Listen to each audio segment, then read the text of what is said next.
বাঁহৰ টকাত আপোনালোকে এনেধৰণে জালিৰে আপুনি বাৰীৰ চাৰিওফালে আপোনালোকে বেৰা দিব বিচাৰিছে নেকি?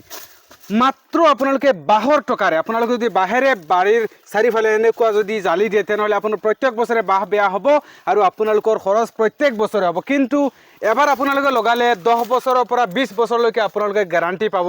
কিয়নো আপোনালোকৰ সময়ত ফাৰিয়া ষ্টৰে লৈ আহিছে এটা ভাল অফাৰ।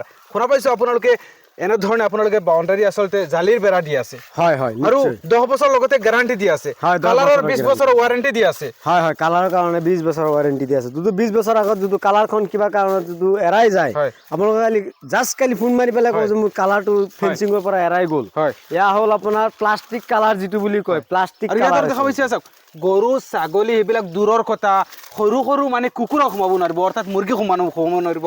এই যিবিলাক আচলতে চাওক কিমান ধুনীয়াকৈ বনাই ৰখা আছে লগতে কালাৰবিলাক মানে কিমান ধুনীয়া আৰু কালাৰৰ প্ৰশংসা মই কৰিবলগীয়া নহয়। ইফালে আপুনি ইফালে নাহিব এয়া চাওক আপোনালোকে ইফালে কিমান ধুনীয়া আছে।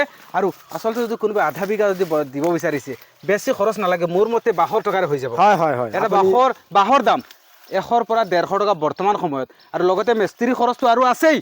মানে আপোনালোকৰ সেইখিনি খৰচ নালাগে। আপোনালোকে এনেধৰণে জালিৰে আপোনালোকে বাৰীৰ চাৰিওফালে আপোনালোকে ৰাউণ্ড কৰি আপোনালোকে এনেকুৱা জালি দিব পাৰিব। চ' আপোনালোকে স্ক্ৰীণত দিয়া কণ্টেক্ট নাম্বাৰত যোগাযোগ কৰক। আৰু যদি আপোনালোকৰ বন্ধু বান্ধৱ কোনোবাই এনেকুৱা আচলতে জালিৰে বা এইখন ঠাৰেৰে যদি বাৰীৰ চাৰিওফালে এনেকুৱা ৰাউণ্ড দিব বিচাৰিছে তেনেহ'লে স্ক্ৰীণত দিয়া কণ্টেক্ট নাম্বাৰত যোগাযোগ কৰক আৰু আপোনালোক বাৰীৰ চাৰিওফালে এনেদৰে জালি দিয়ক।